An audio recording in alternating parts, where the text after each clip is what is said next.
नमस्कार. या कृतीचे नाव आहे बेनहॅमची डिस्क. तर प्रथम पाहूयात की ही काय करते. हे बटन दाबताच ही डिस्क एका मोटरद्वारे फिरायला लागते आणि ही फिरायला लागल्यावर आपल्याला काही रंग दिसू लागतात.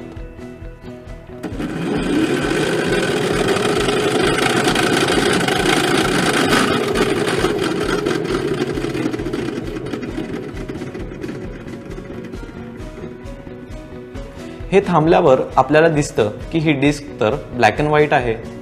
तर मग हे फिरवल्यावर आपल्याला रंग का दिसले? तर या प्रकारच्या फेनॉमेनाला म्हणतात पॅटर्न इंड्युस्ड फ्लिकर कलर्स अर्थात PIFC. तर प्रायमरी व्हिज्युअल कॉर्टेक्समध्ये डोळ्यातील रेटिनामधील न्यूरल ऍक्टिव्हिटी आणि काही स्पेशल इंटरॅक्शन सोबत या प्रक्रियेची सुरुवात होते, ज्याच्या मदतीने लो लेवल इमेज फीचर्सच्या इन्कोडिंग होते, जसे की edges and spatiotemporal frequency components.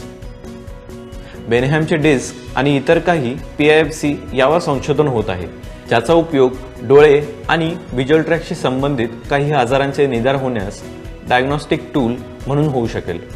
यामुळे आतापर्यंत ऑप्टिक न्यूरिटीजचे निदान होण्यास नक्कीच मदत झालेली आहे.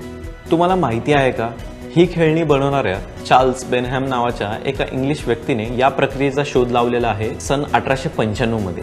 आणि याच संकल्पनेचे डॉक्टर गुस्टाव थिओडोर फेचनर नावाच्या एका जर्मन वैज्ञानिकाने ऑफिशियली निरीक्षण आणि डेमॉन्स्ट्रेशन केले होते.